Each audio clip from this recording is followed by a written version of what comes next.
السلام علیکم ناظرین، جیسا کہ آپ لوگ جانتے ہیں کہ میں آپ کا میزبان محبوب عالم آج ایک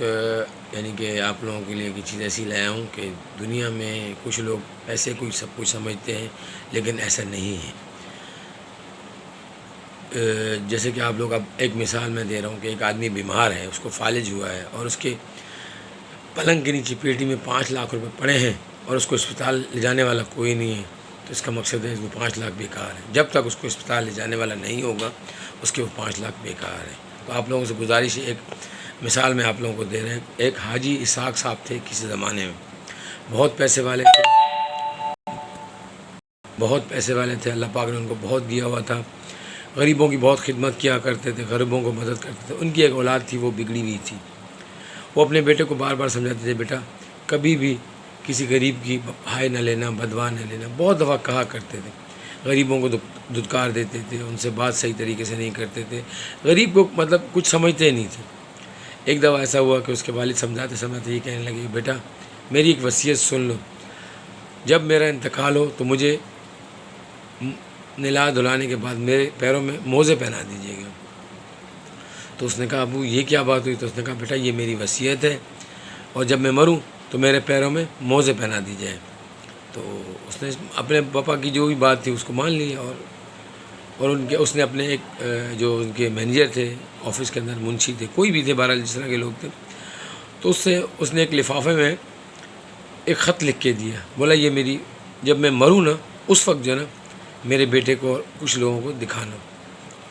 تو اتفاق کی بات ہوئی، 1 سال یا 1.5 سال کے بعد حاجی صاحب کا انتقال ہو گیا۔ تو وصیت کے مطابق بیٹے نے نلا دھلا کے اس کو کفن پہنایا، اس کے بعد اس کے پیروں میں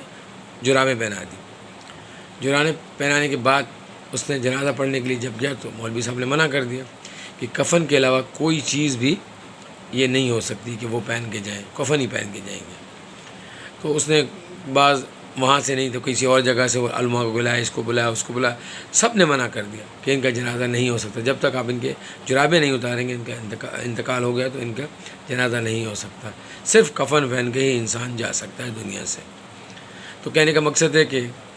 اسی دوران اس نے پھر پیسے دے کے لوگوں کو لالچ دی، کہا کہ میرے ابو کا جنازہ پڑھا دیں، یہ وہ کرتے رہا، بہت کچھ کیا، لیکن کسی نے بھی حامی نہیں بھری اور جنازہ نہیں پڑھایا۔ اتنے میں ان کا منشی آ گیا، جو مینیجر تھا، منشی تھا، اس نے آ کے وصیت دکھائی، وصیت تھی یا کوئی خط تھا، جو بھی تھا، تو اس نے آ کے دکھایا، بولا دیکھو یہ تمہارے والد صاحب مرنے سے پہلے مجھے دے گئے تھے، وہ کہتے تھے جب میرا انتقال ہے تو اس وقت دینا۔ تو کہنے کا مقصد اس میں یہی لکھا ہوا تھا کہ میرے بیٹے، پیارے بیٹے، دنیا میں جو ہم کرتے ہیں، جو بھی کچھ کرتے ہیں، وہ سب لے جانے کے لیے دیکھیں، اب 100 روپے کا، یہ 50 روپے کا جرابوں کا جوڑا تھا، یعنی کہ موزوں کا وہ جوڑا تھا، وہ بھی میں ساتھ نہیں لے کے جا سکتا۔ تو اس لیے میں آپ کو یہ نصیحت کرنا چاہ رہا تھا کہ جب بھی انسان دنیا سے جائے گا کچھ بھی نہ ہوگا، تو آپ مہربانی کر کے اس چیز کو سوچیں، دیکھیں، اگر کوئی غریب ہے تو اس کی مدد کریں، سیلاب زدگان کی مدد کریں، اور کوئی بھی آپ کے قریب اریب بیوہ یا یتیم بچے ان کی مدد کریں، اللہ تعالیٰ اس کو آپ کو اجر دے گا۔ آپ نے اتنی بڑی مثال سے نہیں، امید ہے آپ کو اس بات کی سمجھ آ گئی ہوگی۔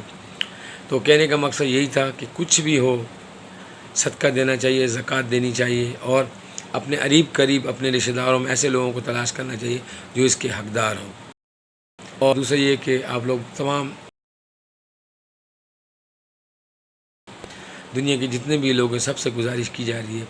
ہمارے یہاں سیلاب آیا ہوا ہے، سیلاب کی کچھ مدد کریں، کچھ بھی ہو سکتا ہے، جو بھی ہو سکتا ہے آپ سے ان کی مدد کریں، کپڑے، رضائیاں، کھانے پینے کی اشیاء، اور دوسری کوئی بھی چیزیں آپ سے گزارش ہے کہ وہ